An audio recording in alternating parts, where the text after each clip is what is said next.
Seketika istighfar kata Allah, karena boleh jadi harap-harap taubat di pertengahan malam, maut datang lebih cepat dari apa yang kita duga.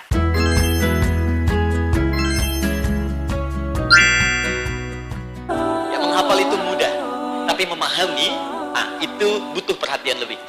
Ya. Sekarang banyak orang menghafal, tapi tidak memahami.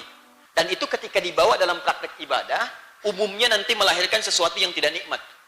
Maaf ya, maaf, ini sering saya ungkapkan kalimat ini. Ada sindiran halus dalam Al-Quran tapi tajam. Banyak orang sholat tapi tidak paham apa yang dibaca dan dilakukan dalam sholatnya. Tapi hafal. Takbir hafal. Al-Fatihah saking hafalnya kurang dari 1 menit. Ya. Baik. Ruku hafal, sujud hafal, tapi nggak ngerti yang dibaca. Coba ruku nggak paham yang diungkapkan. Sujud nggak ngerti yang dibacakan. Ya bagaimana bisa khusyuk dalam sholat kalau kita nggak paham yang dilakukan? Anda saja bekerja, nggak ngerti yang dikerjakan, kan nggak enak kerjanya.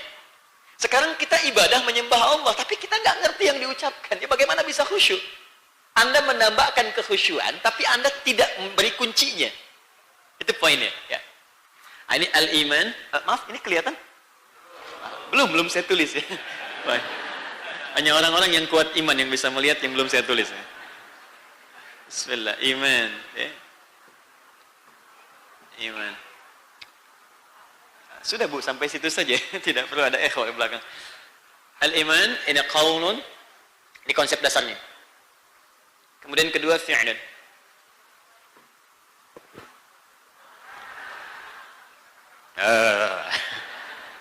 Oke, qaulun ini perkataan.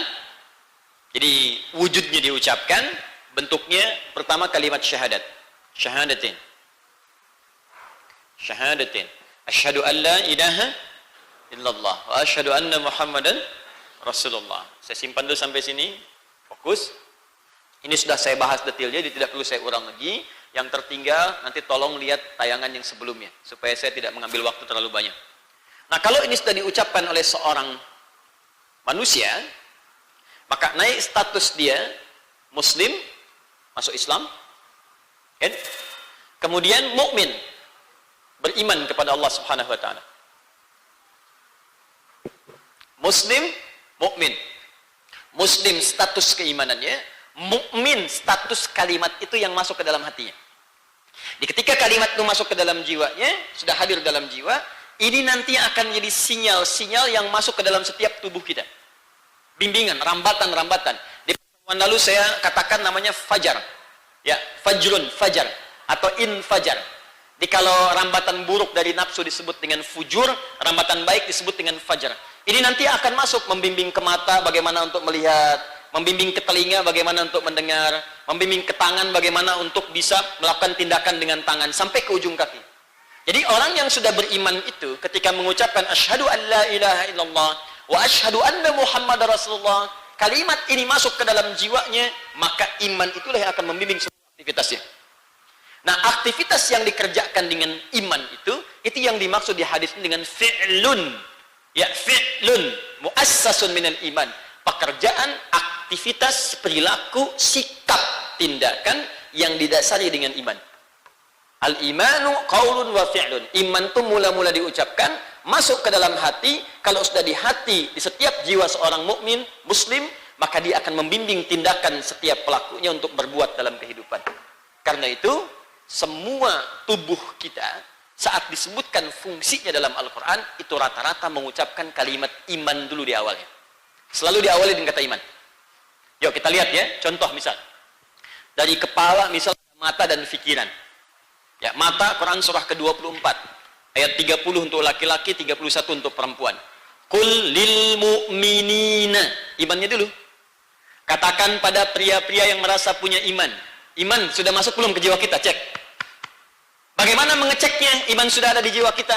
Yaghuddu min absarihim. Kata Allah, cek iman itu ada enggak. Kalau ada, maka iman itu dia akan punya sinyal membimbing ke mata kita untuk melihat yang baik-baik saja. Ketika ada pandangan yang dirasakan, objek yang dinilai oleh iman kita tidak baik, maka iman itu akan memerintahkan kepada mata langsung ghaddul basar. Yaghuddu min absarihim. Palingkan dari situ. Demikian pada perempuan, ayat 31-nya. Wa qul lil mu'minati, katakan pada perempuan yang sudah beriman, imannya masuk dalam jiwanya. Yaghdudna min absarihinna, maka iman itu akan memberikan sinyal kepada mata untuk memalingkan dari objek yang tidak layak dipandang menurut imannya. Apa diantaranya? Misal ada pornografi, porno aksi yang terkait dengan zina, ya. Jelas, la taqrabu zina, jangan dekati zina. Zina mata ada. Apa itu zina mata? Melihat sesuatu yang tidak dibenarkan oleh Allah. Gambar-gambar yang erotis, pornografi yang jorok, yang macam-macam. Itu kalau ada iman di jawanya, cukup iman saja dalam dirinya, itu pandangan pun gak akan dilihat. Gak perlu nulis disertasi. Mandang aja gak mungkin, mustahil. Memandang aja gak mungkin. Jadi kalau kemudian yang sederhana itu saja kemudian tidak terjadi, maka ini menunjukkan ada masalah dalam imannya. Jelas ya? Nah, jadi kalau Bapak Ibu misalnya lihat handphone, buka WhatsApp, media sosial, ada gambar-gambar yang kurang bagus, coba cek imannya masih ada nggak dalam dirinya? Kalau masih ada, itu pasti itu ada bimbingan sanubari dalam jiwanya, sepersekian detik akan mengatakan pada batinnya, jangan lihat, palingkan. Jelas ya? Nah, kalau masih dilihat, berarti ada masalah. Pandangan pertama kan nggak apa-apa, yang dilarang yang selanjutnya. Nah, kalau masih nawar begitu, itu ada tanyakan di imannya. Yo, masuk ke pikiran misalnya, atau turun ke lisan ke pikiran. Quran surah 49, ayat 11 sampai 12. Iman dulu. Ya ayyuhalladzina amanu, hai orang-orang telah menyatakan dirinya beriman kepada Allah. La yashar qaumin qaum. Lisan kamu tidak akan digunakan pada yang buruk. Mencela yang tidak layak dicela. Gibah, la yaghtab ba'dukum ba'dha. Jangan bergosip.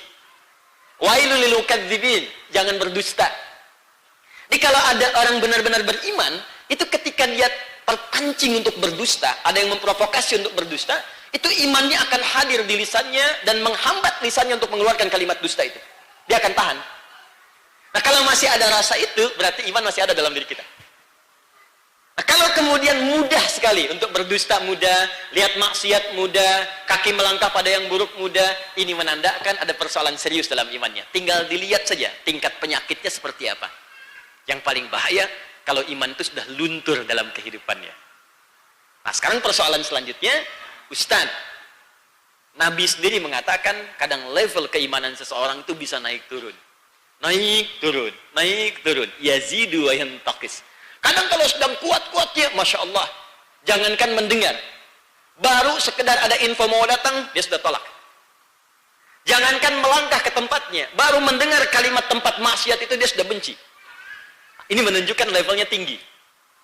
Ya, kadang-kadang tinggi, kadang-kadang turun. Kadang-kadang tinggi, kadang-kadang turun. Yang sangat tinggi, baru melihat sesuatu, sekilas akan ada maksiat, dia langsung palingkan. Saking tingginya istighfar.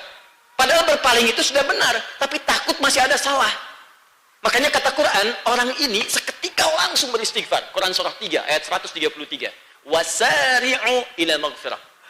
Ingat, beda antara kalimat sara'a, wasari'u dengan sa'a, fas'au. Coba buka Quran surah ketiga, ayat 133. Saya agak pelan-pelan sedikit. Bandingkan dengan Quran surah ke 62, ya, ayat yang ke-9, ya, paling kiri sebelah atas. Di Quran surah ke Ali Imran ayat 133 dengan surah Al-Jumu'ah ayat 9. Ya, Quran surah 3 Ali Imran paling kanan sebelah atas, ya, ayat 133 ada wasari'u ila maghfirah. Dan bersegeralah Anda untuk banyak beristighfar, introspeksi, mohon ampun kepada Allah. Sekarang bandingkan dengan Quran surah ke-62 Al-Jumu'ah. Surah Al-Jumu'ah ayat 9 paling kiri sebelah atas. Ada? Al-Jumu'ah ayat 9. Ya ayyuhalladzina amanu, hai orang-orang yang telah menyatakan dirinya beriman kepada Allah, idza nudiya lis-salati min yaumil jumu'ati fas'au ila dzikrillah. Kalau sudah ada sinyal panggilan dari masjid untuk salat Jumat, maka bergegaslah, siap-siap, bersegera untuk berangkat menunaikan salat Jumat. Coba lihat di terjemahan. Yang satu fas'au diartikan bersegera, yang satu lagi wasari'u diartikan bersegera. Kalau terjemahnya sama, kenapa kalimatnya berbeda? Di ayat salat Jumat ada kalimat fas'au, bersegera. Dalam bahasa Arab, fas'au itu bersegera yang diawali dengan persiapan. Seakan Allah ingin mengatakan begini, kalau nanti Anda sudah tahu waktu Jumat, Sudah tiba nih, kelihatan waktunya. Jumat 11.42 misalnya sekarang adanya. Ada yang 11.45. Sebagian daerah jam 12.